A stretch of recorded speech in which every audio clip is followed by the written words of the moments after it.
दिन चढ़े इकट्ठे हो जाएं। तो फिरौन लौट गया और अपने सामान जमा करके फिर आया। मूसा ने उन जादूगरों से कहा कि ये तुम्हारी बर्बादी होगी, अल्लाह पर झूठ न बांधो, वो तुम्हें अजाब से फना कर देगा। और जिसने झूठ बांधा वो नामुराद रहा। तो वो बाहम अपने मामले में झगड़ने और चुपके सरगोशी करने लगे। कहने लगे, ये दोनों जादूगर हैं, चाहते हैं कि अपने जादू के जोर से तुमको तुम्हारे मुल्क से निकाल दें और तुम्हारे बेहतरीन मजहब को नाबूद कर दें। तो तुम जादू का सामान इकट्ठा कर लो और फिर कितार बांध कर आओ। आज जो गालिब रहा वही कामयाब हुआ। जादूगर बोले कि मूसा, या तो तुम अपनी चीज डालो या हम अपनी चीजें पहले डालते हैं। मूसा ने कहा, बल्कि तुम ही पहले डालो। जब उन्होंने चीजें डाली तो यकायक उनकी रस्सियां और लाठियां मूसा के ख्याल में ऐसी आने लगी कि वो मैदान में इधर उधर दौड़ रही है। उस वक्त मूसा ने अपने दिल में खौफ महसूस किया।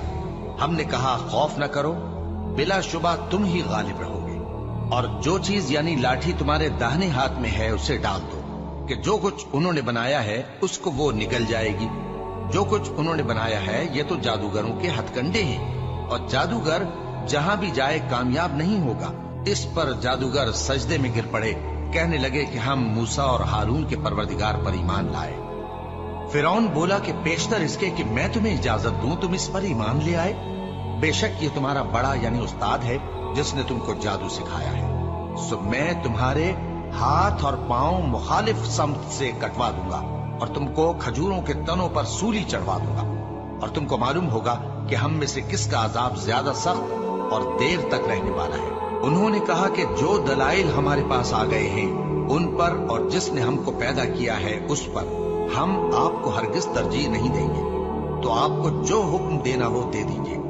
और आप जो हुक्म दे सकते हैं वो सिर्फ इसी दुनिया की जिंदगी में दे सकते हैं। हम तो अपने परवरदिगार पर ईमान ले आए ताकि वो हमारे गुनाहों को मुआफ करे और उसे भी जो आपने हमसे जबरदस्ती जादू कराया।